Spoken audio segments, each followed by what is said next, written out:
good evening, everyone. Welcome to Effective Living Monday Night Conversations. Coach Ricardo Miller is the founder and president of Effective Living, and he has given me the opportunity to be the co host for tonight's session, and I really appreciate the opportunity. I am joined by one of Build Your Best Life team members, Miss Anita J. Cummings from Thompson, Georgia. Hi, Anita. Hello, Miss Deborah. Good to see you this evening. Good to see you too. You know, uh, so as our audience gets you get your pens and your pads ready and begin to share, Anita is going to tell us a little bit about herself, but continue to share, and get those pads and pens ready for the information we are sharing tonight. Anita?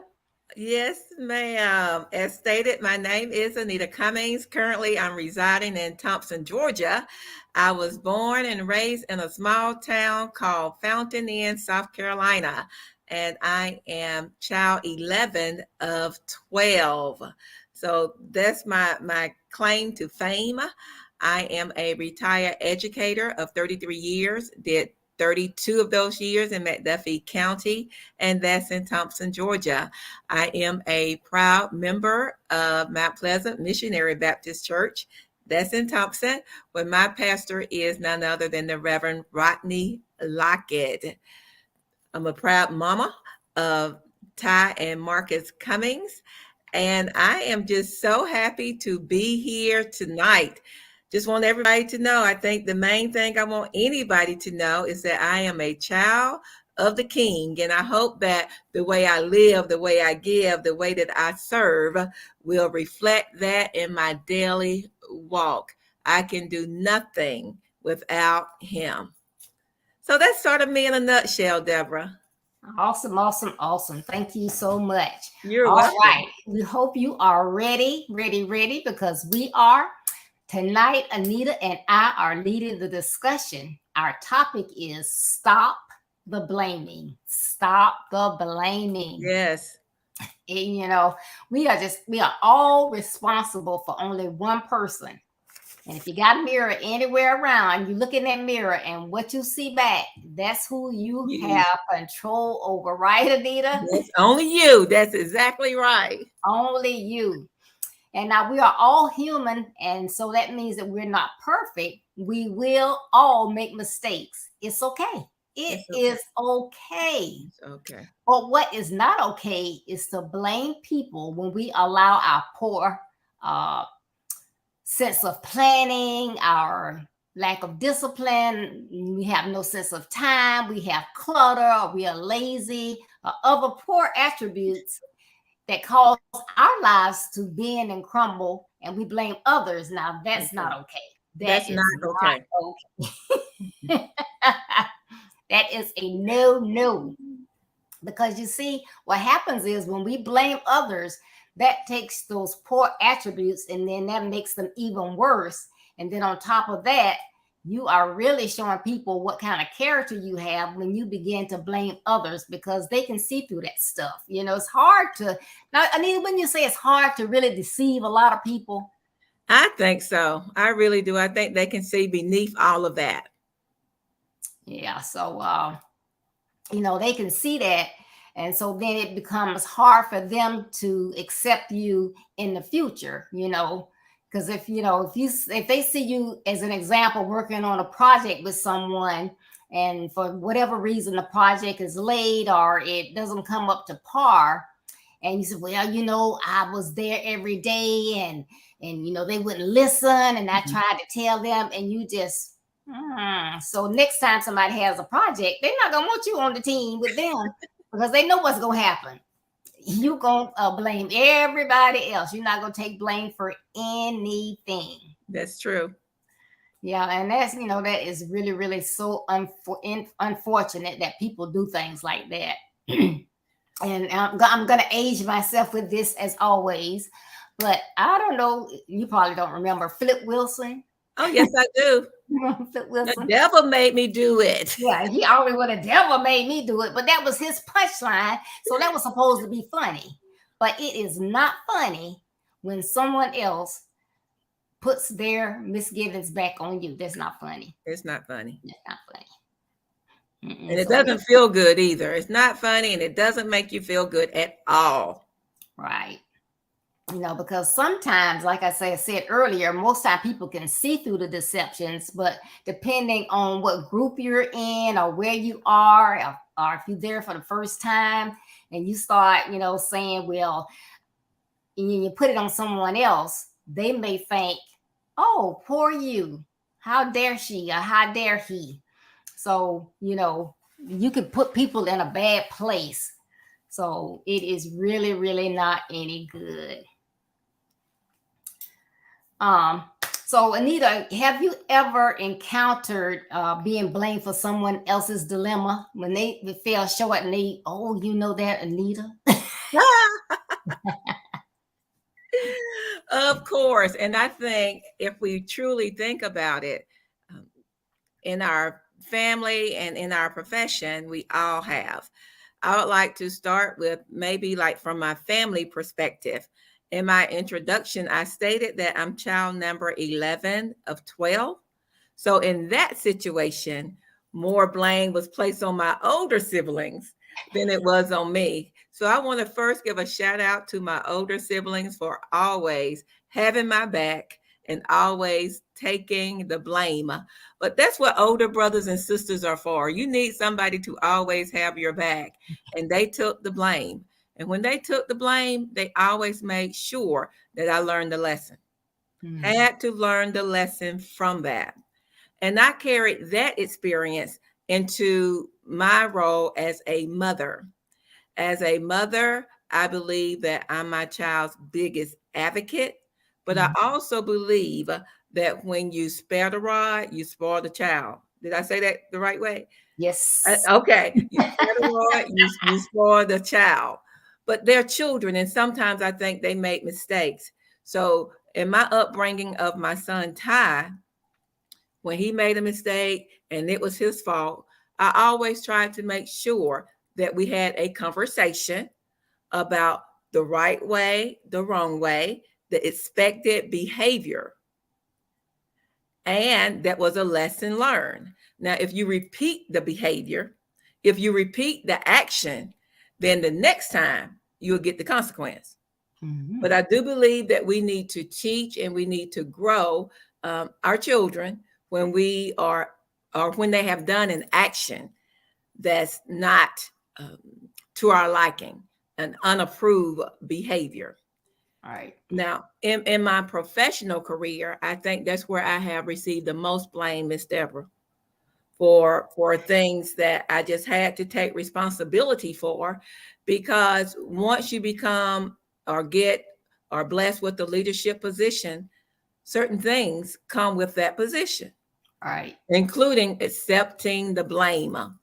So when I was in my role as a principal, and I'm talking about my role as a middle school principal, I want to talk about test scores because this is where I think we receive the most blame. As a principal, I had to oversee the daily operations of the school. I had to help monitor discipline, advise students, had to make sure that teachers were teaching the curriculum each and every day. And then I had to provide a safe environment. So when things went wrong, guess I was to blame. If something went wrong with safety, I was to blame. If something went wrong with test scores, I was to blame. If something went wrong with discipline, guess who got blamed? I was to blame. So it's very important that I had great communication skills with everyone on the team, because I didn't like being blamed for any of that. Now I'm going back to test scores because I think this is the best example that I can give where I had to take the most blame. At one point during our profession, especially in Georgia, and I'm sure everywhere else too, we had what we call a data room or data, depending on where you are. And I say data, a data room. And we had to post, Deborah, we had to post all test scores on the wall. So I would not post, Miss Deborah, you had a number. So if you taught math, you had a number, and we had all the math teacher scores, overall scores. We had all the science teacher scores. We had each content, and we had all their scores with a number. Now, at some point in time, I don't care how great of a teacher you are, your test scores are not always going to be the highest. So Right. we would go into the data room, and the first thing that everyone would try to do, they would look at the highest and they would look at the teacher, the number for the lowest. And if they were somewhere in the middle, they were happy. Because who likes to be last? Right. Absolutely no one. No one. And guess what happened? The numbers were revealed. They could figure out the numbers. They could figure out the numbers. So what I tried to tell the teachers, because I was required to do that, don't think I would have done it that way. Uh, what I had to tell the teachers, we have to use this information to turn it around. It was not placed on the wall to make anybody feel like they were not an effective teacher. But that's what it did. It made teachers feel like they were ineffective because Right. you're posting these scores. If you remember in the news, a lot of teachers got caught cheating with test scores. Yes, I Guarantee remember you it that. had something to do with them posting those scores on the walls, and those teachers did not want to be the last one. Well, the school receives a grade. And when your school name and you're the principal and you receive that school grade, no matter what all the teachers, they could have the highest, they could have the lowest scores. But I was blamed if we had a C report or if we had a B report. Never was a fail in school. But just to take on all of that pressure, all of those that burden from individual teachers, their test scores, being attached to the school, being attached to the principal.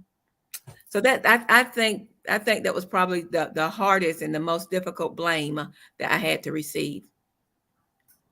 Oh, wow. And that's a heavy weight there. I remember all of that. And we Yes, have something similar here with the grading of the schools, and nobody wants to send their child to the F school or the that's D right. school. So that is a heavy burden. And it's a reflection on the leadership of that school. Right. Yes. Oh, But you know I'm okay with that. I see the point, um, and I have retired from that. so that's a good thing. But you took it on, and it was your responsibility. So I mean that was a heavy burden to take, but you took it, you handled it. So that Yeah, is and a good thing. I think that's why I was out and about, and I tried to do my job to the best of my ability. And I do think, for the most part, whenever I was placed in the building, we were very successful.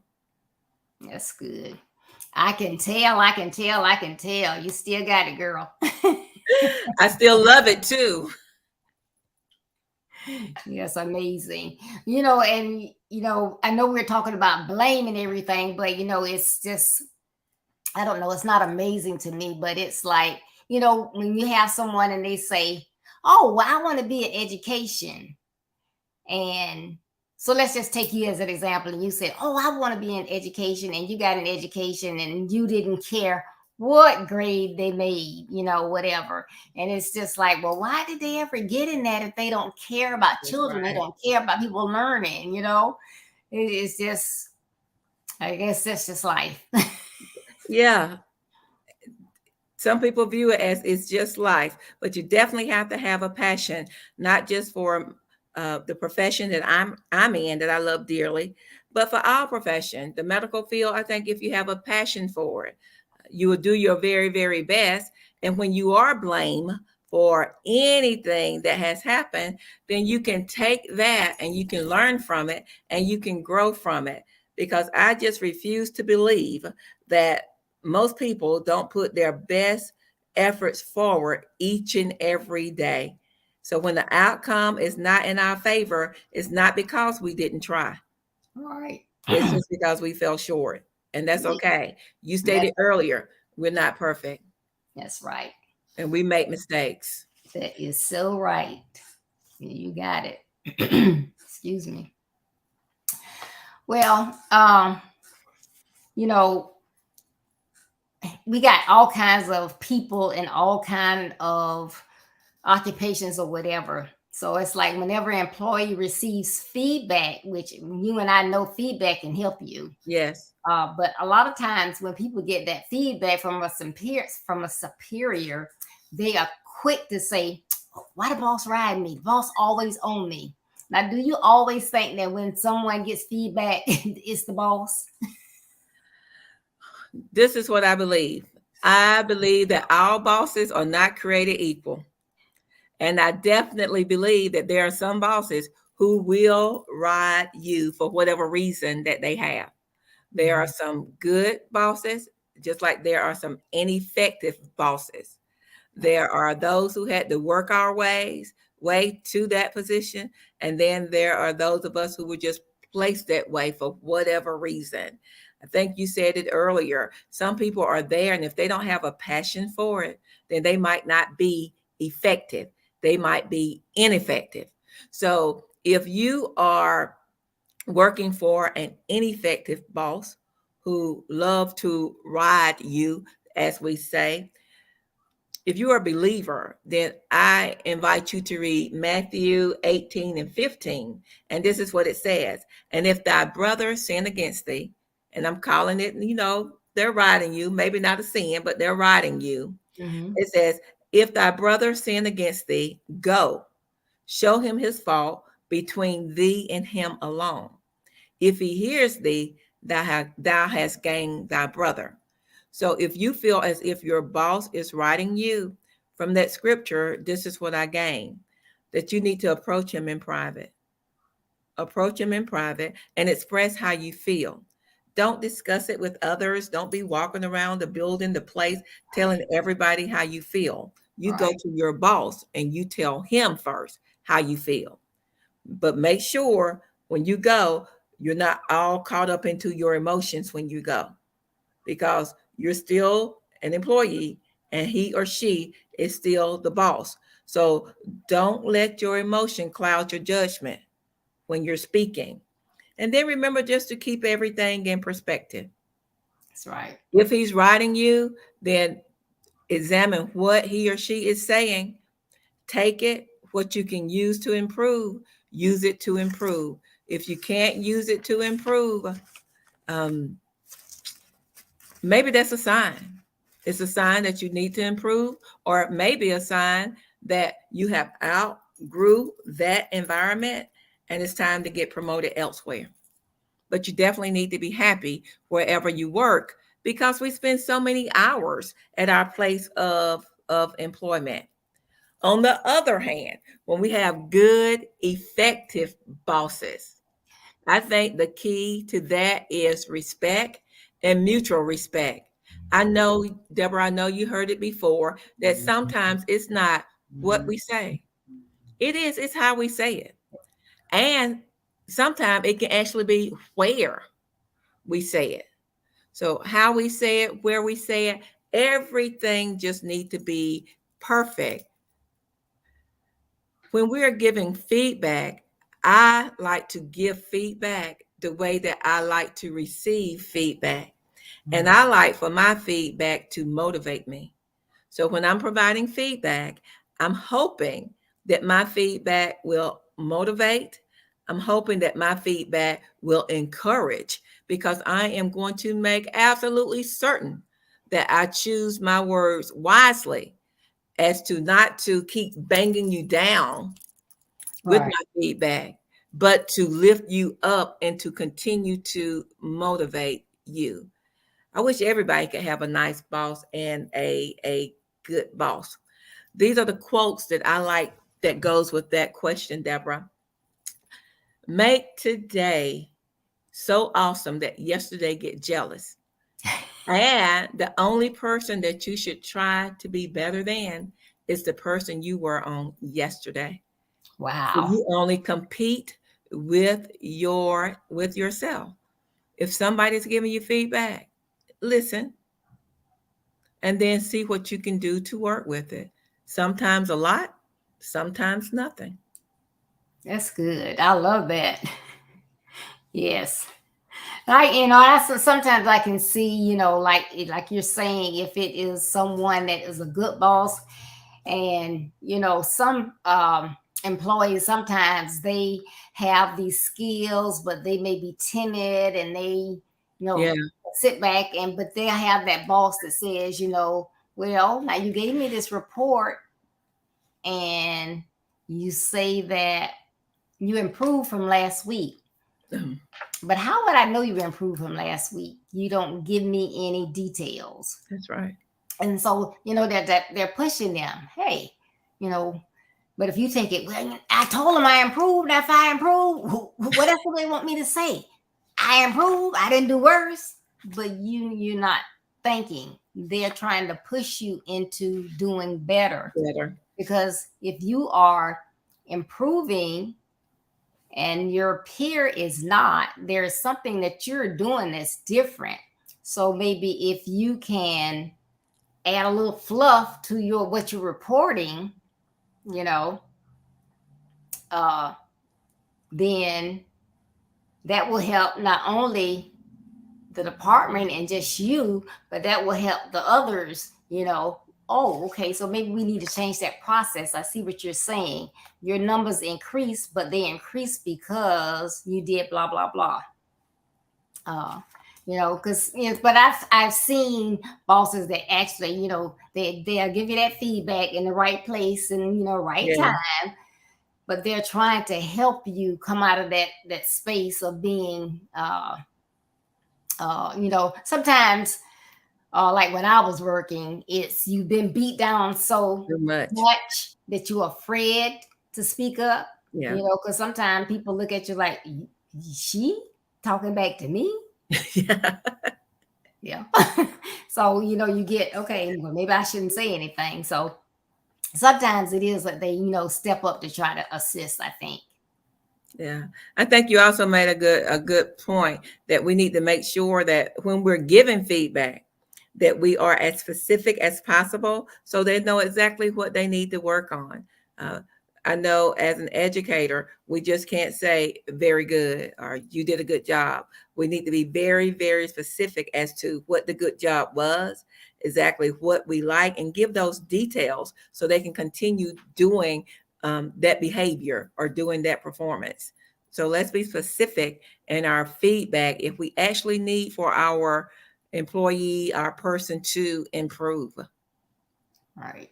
It's good. Like the comments in the chat, Billy says that, some supervisors are simply controlling, Yes, ma'am. and they can make you back up in a corner. If you did have it in you, you're like, oh, okay. Yes, exactly. Yeah. Very controlling. Yes. And the information that you gave back, she said that is wisdom. So yes, that was great feedback. I like that response. And I love that quote that you gave. You need to say that one again. I love that. About make today so awesome that yesterday get jealous. And the only person you should try to be better than is the person you were on yesterday. Awesome, awesome, awesome. Y'all heard that. I hope you took note of that. That's a good one to have in your arsenal of tools. Yes, it is. Yes, it is. So you know that there are so many individuals that have no sense of time. They Yes, are ma'am. always late. Not Yeah. sometimes, always late. Whether they are picking someone up, whether they have plans to do something, whether they're going somewhere by themselves, doctor's appointment, reservations, they don't care. Yet they always have an excuse Of course. for why they're late. Yes. See what had happened? Well, the train told me. Well, somebody had a flat tire. Well, this happened and that happened. Well, I couldn't decide what I was gonna wear. Okay, why you didn't get your clothes up the night before? Right. But That's they right. always have an excuse. So, what are some horrific repercussions that can come out of someone that is always late and finds a way to blame others? I must start with this. And I was laughing when you were stating that, because some person like to arrive a whole 15, 20, 30 minutes earlier than the appointed time. That was like my husband. I like to just be on time. Okay. Now that was before I took leadership positions and realized that in that position I needed to be there earlier. This is what turned me off, I think, to arriving early. When I would be on time and be early, and if the show is supposed to start at 7 o'clock, someone would get up and make an announcement. An announcement will be starting about 10 to 15 minutes because they were waiting on other people to arrive. If it starts at 7, if one person is there, if that's the time you say it starts, then I just believe you need to be respectful of everyone's time and start when you say that you're going to start. Those individuals who arrive late, those individuals who are on their way, pray for safe travels and hope they get there on time. Right. Now, at some point in time, no matter how early we start, how prepared we are, we can be late. We can't help it. If we have one vehicle, we go out the next morning, we have a flat tire, we don't know how to change the tire. So I understand and I know that things happen that will cause us to be late. In a leadership role, I think this is my problem with people who are being late and being tardy, especially in my profession as an educator. Wherever you're supposed to be at that time, especially if it's watching students, those students are unsupervised. Mm-hmm. If something happens, guess who's going to get blamed? We go back to the blame game because they're not being supervised. Right. And you can say it's just 5 minutes. Well, 5 minutes each day, that's 25 minutes a week. I think I did the math. That's 1 hour and 40 minutes for the month.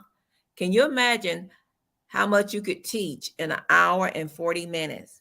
And that's if you're 5 minutes late. Suppose that turns into 10 minutes late. But what concerns me more was that if I did not address the issue of that individual being late, being tardy, because I guarantee you, everyone in the building knew that that person had a problem with showing up on time. And it looks as if they were getting away with it. So if it's not addressed, then the others might think that they can start being late. We don't have that many extra people to cover the duties of everyone who wants to be late. So when that person is not on time, then that task is not being done at that time. So we need for people to be there, to be on time, and to be ready. We actually have a rubric on our performance for the Georgia Teacher Effectiveness System that our teachers are under. And we have 10 standards. And standard number 9 is professionalism. And it states under professionalism, maintain professional demeanor and behavior. And in parentheses, it has appearance, punctuality, and attendance. So when you attach it to their evaluation, most of them do a better job getting there. And they don't try to make it a habit. I learned when I was in the classroom because, again, I just like to arrive on time. It only took me 5 minutes to get to my place. But, Deborah, I had to cross the train track.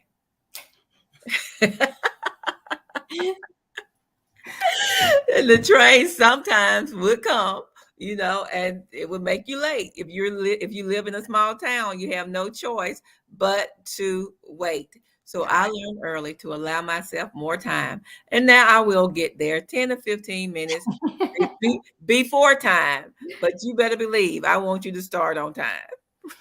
Yes.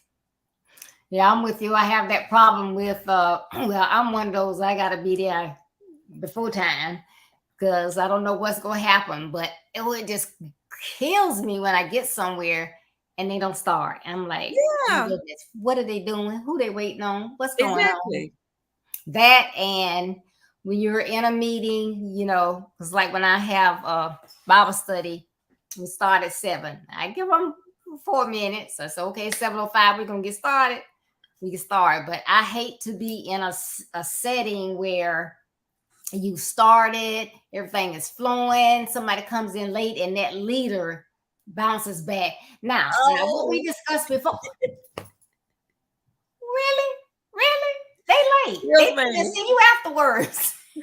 That's exactly right. I don't need to hear it again. Yeah. I don't like that either. I just think it's sort of disrespectful of those individuals who were there on time. And if I am one of those individuals who just happened to come in late, I will quickly say, don't review for me. I will stay over. I will call a buddy. I will get the information because I should have arrived on time.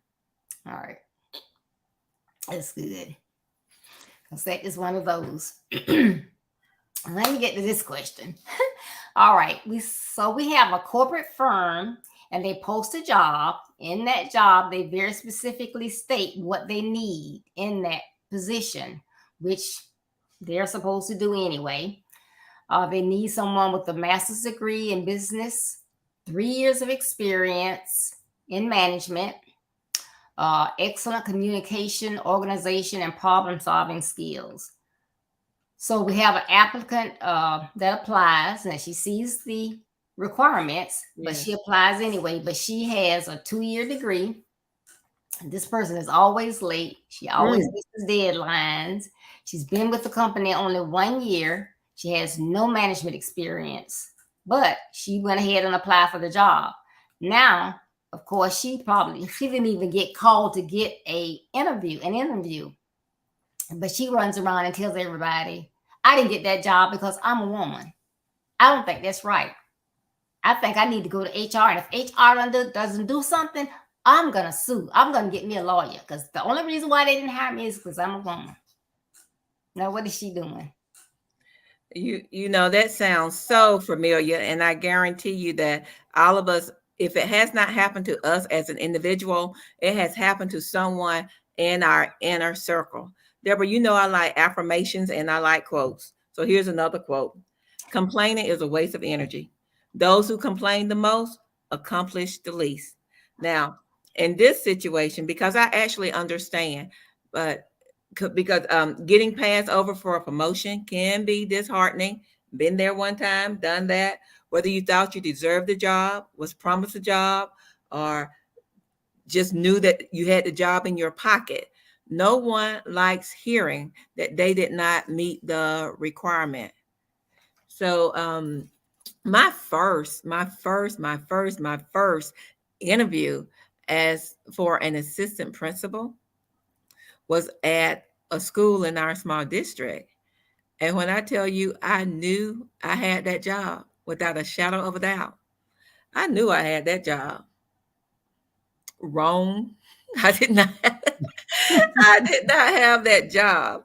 And I can tell you there were no red flags. There were nothing like that. If anything, I felt good. I was assured. And I just knew that job belonged to Anita Jean Cummings, but it didn't.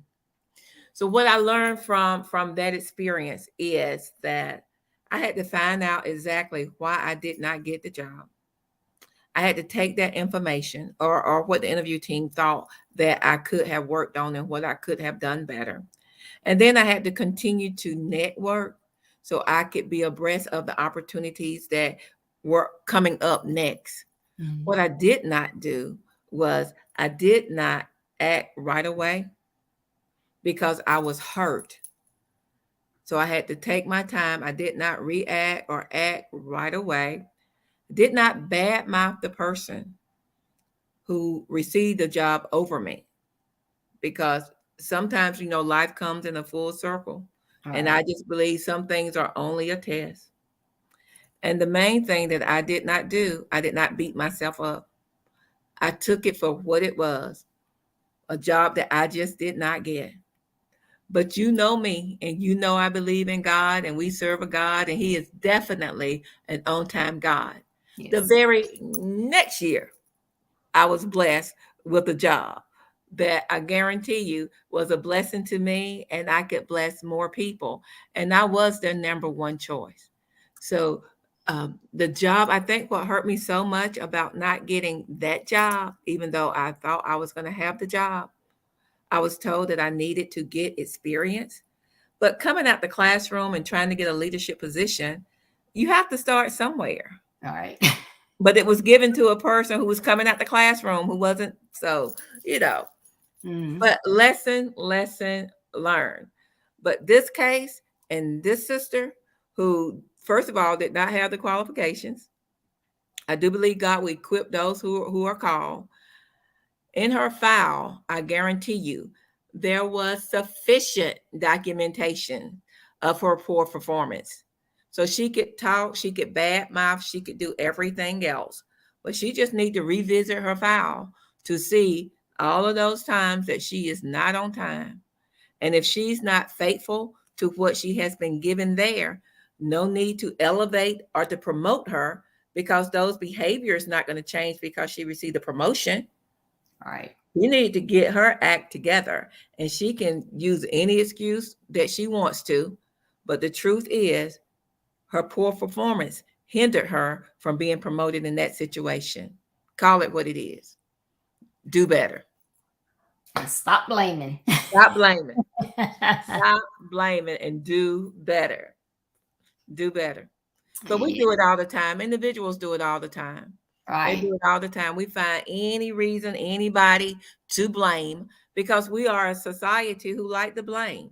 We like to blame. We like to complain. We don't like to take ownership. We don't like to take responsibility. It's your fault. That makes me feel better because I can blame you. That's right. We have to get out there and blame someone else. Have to blame somebody else. All right. Evangelist Tamara Blake says victory evening. Oh, hi. Hope you are blessed. And you're having a victory evening as well, as we continue this conversation about stop blaming. Stop blaming. Stop blaming. Instead of you blaming and saying you didn't get the job because you're a woman, you need to start being on time and go back to school. You got a lot of things you need to do to step it up. That's right. So Stop do blaming. it. Stop blaming and just do it. Right. Next question is kind of long, but some people, they have, I guess, enough money to last them, but they're not wise in how they spend their money. Uh, like when I get my bucket of money, I got to pay my tithes and pay my bills first. Then I go to the other stuff.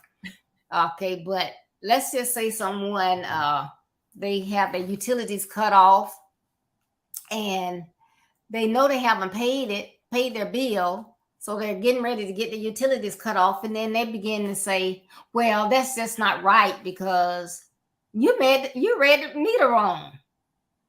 Why should you cut my lights off because you read the meter wrong? I wasn't gonna pay that high bill. I'm laughing because people do that. You know you're right.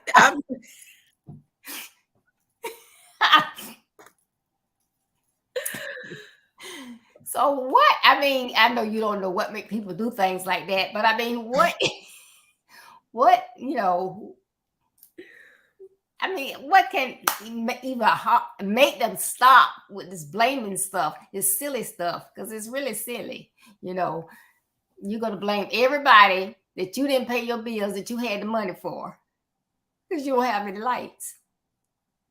And it's really not funny. I'm not laughing at the situation, but when you have the money and when you have the resources, and when we're not responsible with the things that we have been blessed with to take care of the things we want and the things that we need, we put some of that on ourselves.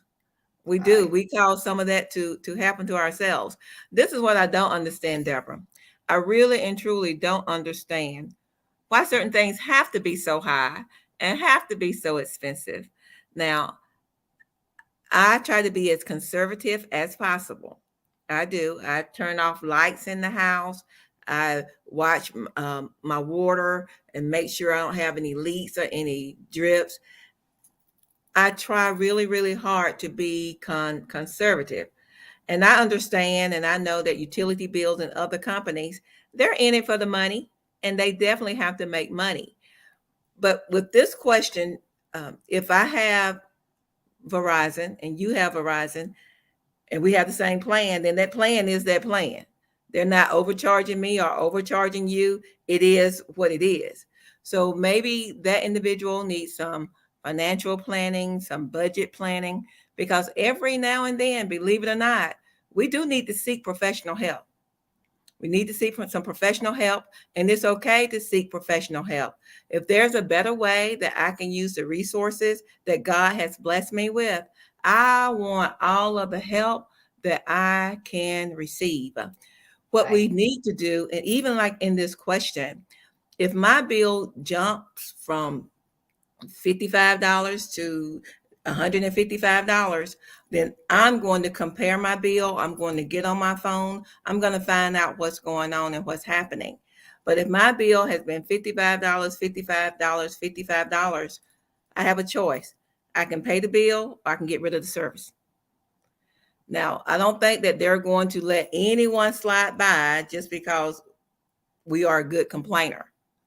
If Nope. anybody out there can tell me how I can get my bill paid by complaining, I will give you my personal number and I want you to call me because you need to train me into doing that skill, that strategy to get my stuff paid free of charge because I know how to complain.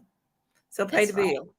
Pay That's the right. bill. Get over it. Pay it or Hey, don't yes. use it. That's right. And stop blaming. You got to stop all this blaming. Got to That's stop one the thing blaming. you have to do because, I mean, you think about it, you're really making yourself negative. You're being a negative person. You speaking negative. You're receiving negatively.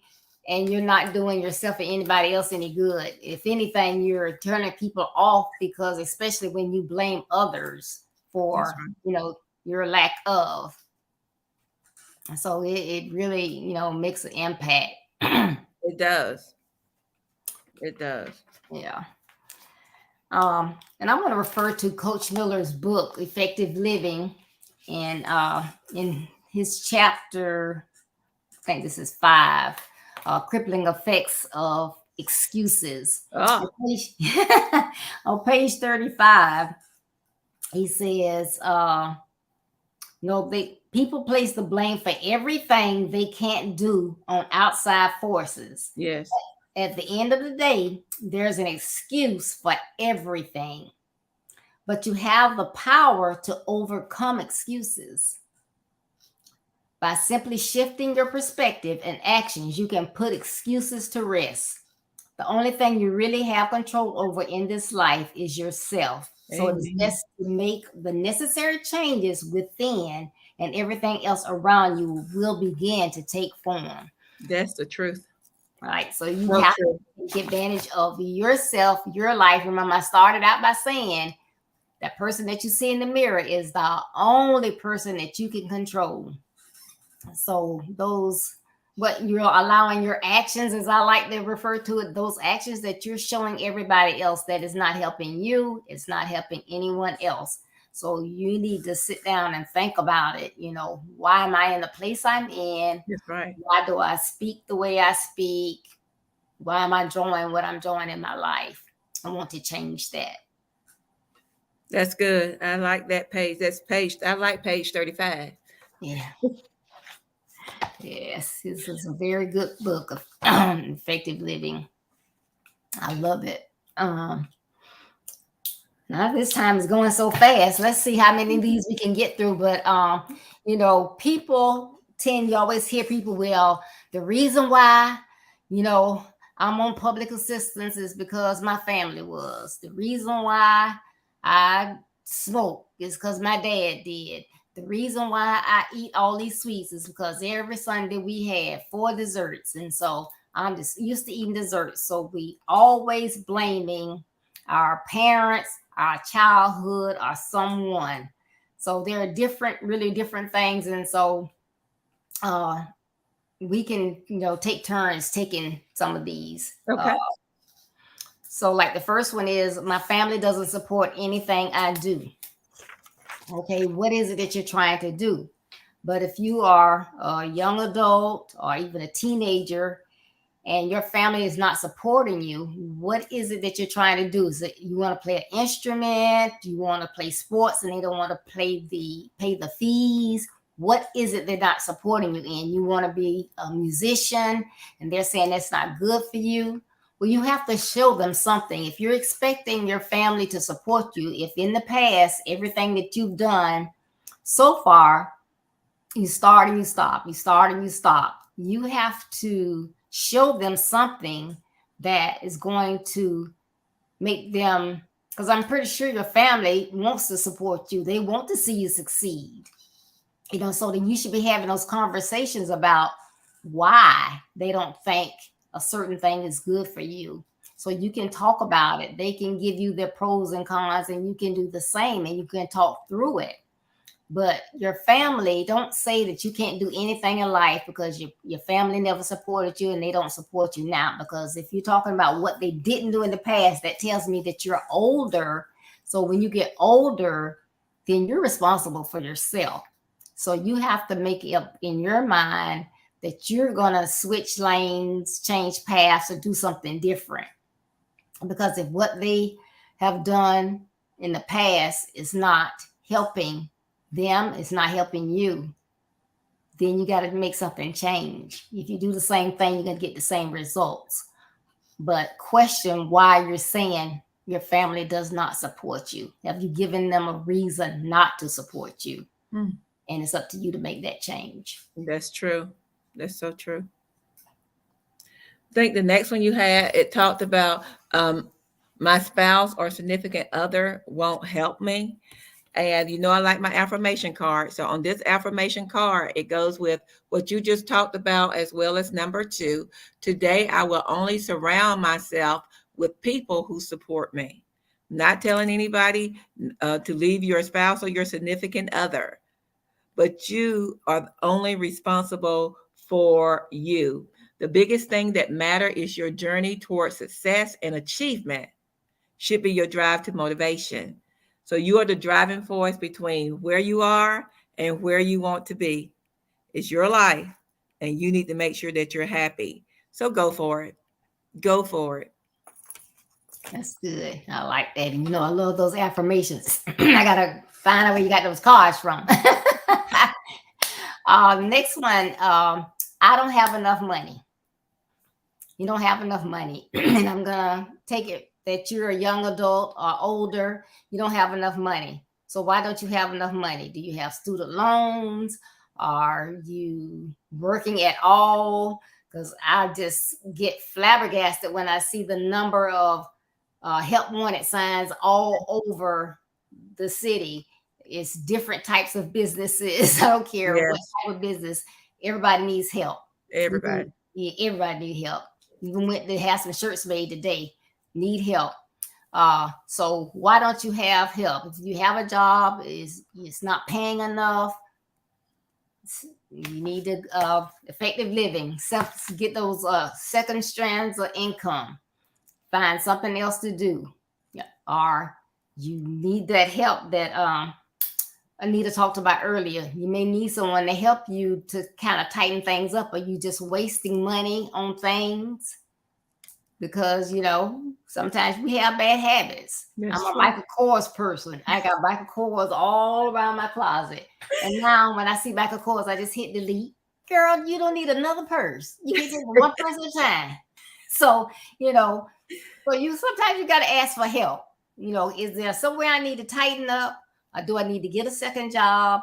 Do I not need to get out of this credit card debt or whatever? Put Mhm. myself on a budget and work on it.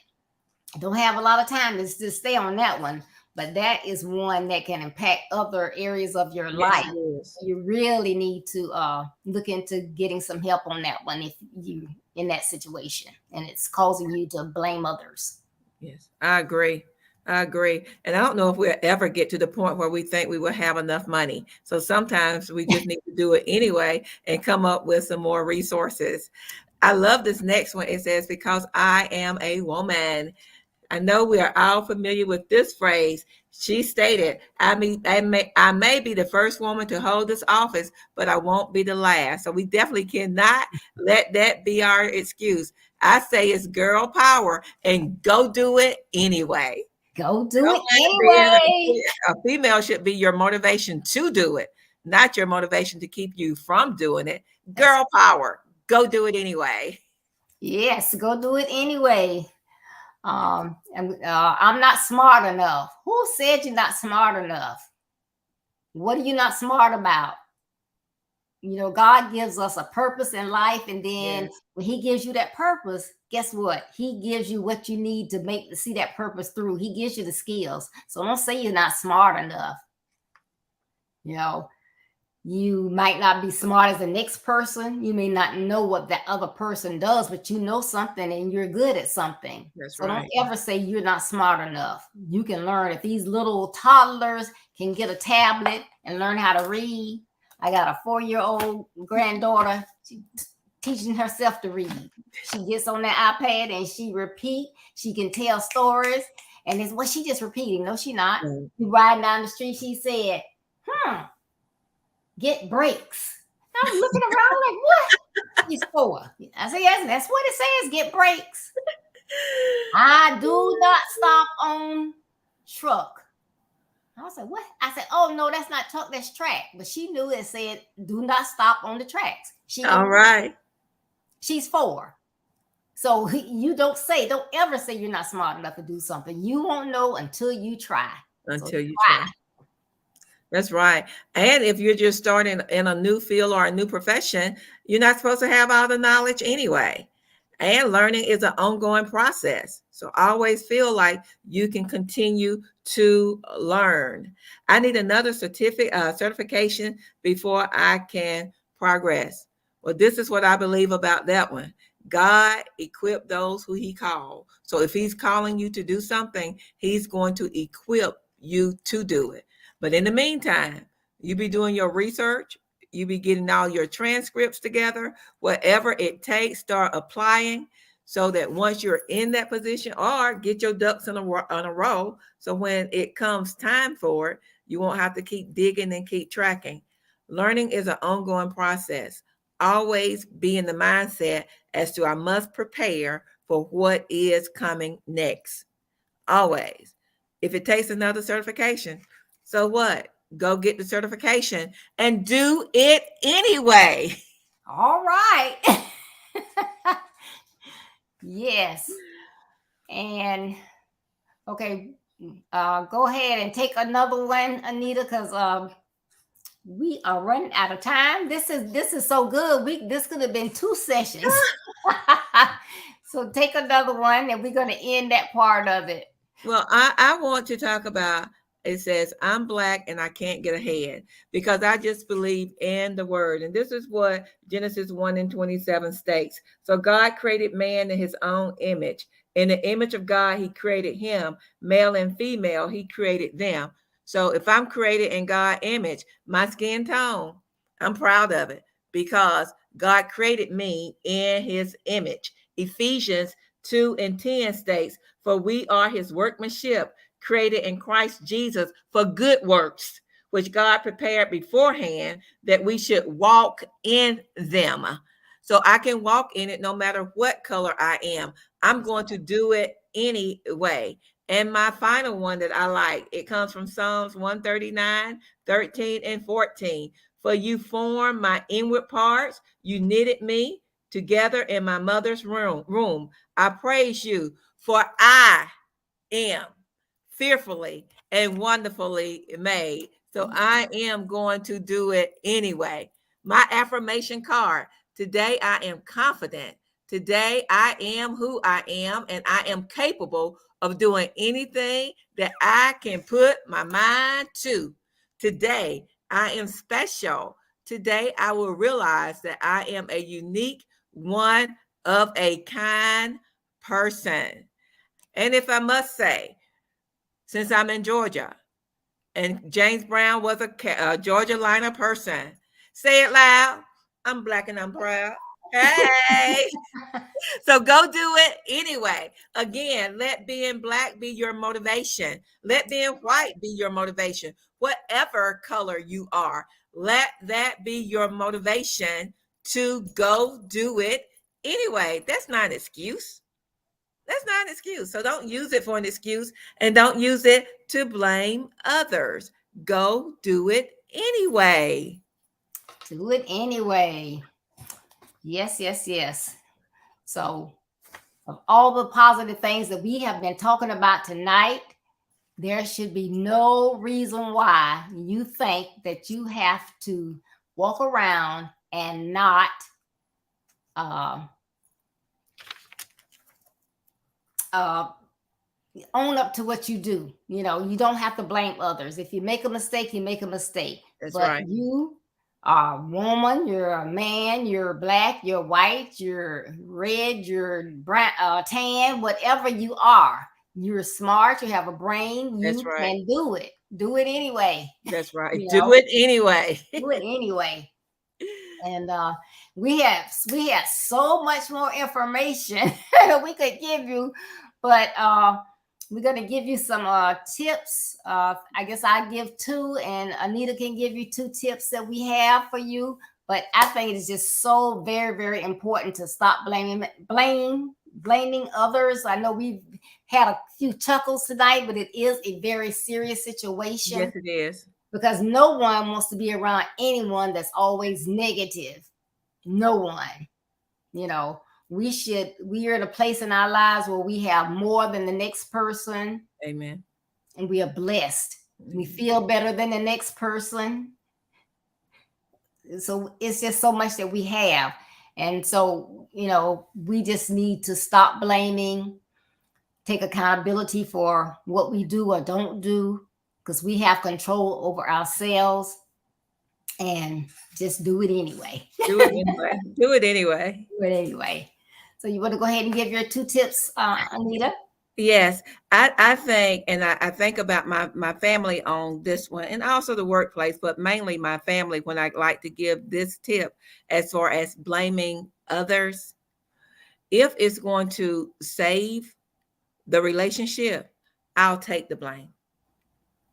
So sometimes if you have to wear the blame, if you have to take the blame because the benefit is going to be greater, you be the bigger person and you take the blame.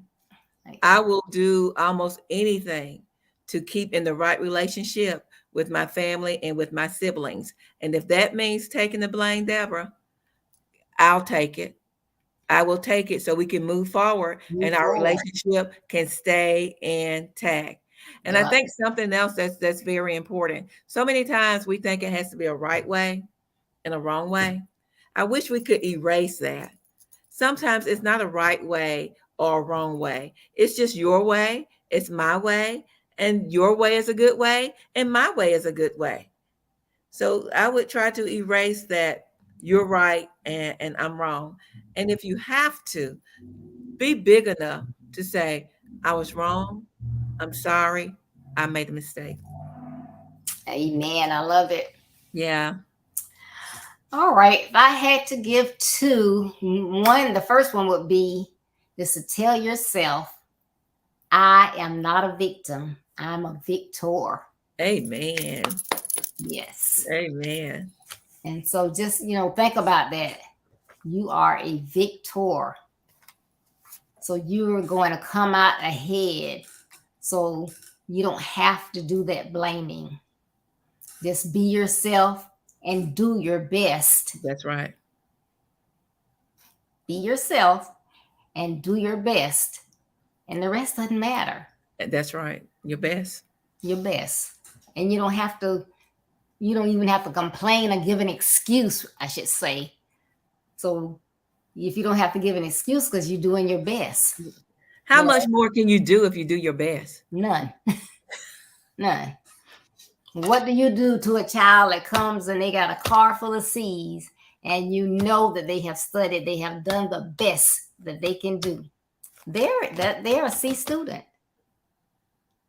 I'm so happy for you that you did that. That is wonderful. You cannot make everybody A student because everybody's not A student. People Amen. learn differently. That's right. So that's what I would say about that.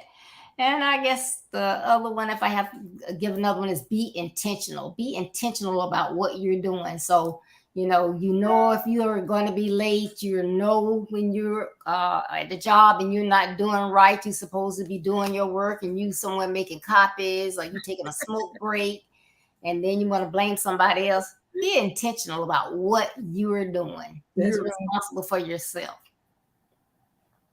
That's good. That's good. I like that. Thanks. So those are the two that I would give. And I hope it didn't sound like we were rushing, but we just had so much good information that we were trying to get through. But I just want you to remember that you aren't a failure until you start to blame. All right. That's All right. right. So stop the blaming has been a fantastic topic tonight. And I believe there's one that everyone should hear and heed to. So if you know, hey, I need to listen to this again, I need to share it with someone, please do. And if you don't have a copy of this book, Effective Living with by Ricardo Miller, you need to get it. This book is awesome. You can get your copy at www.ricardomiller.com. It's www.ricardomiller.com. You place your order today and you will get it quickly.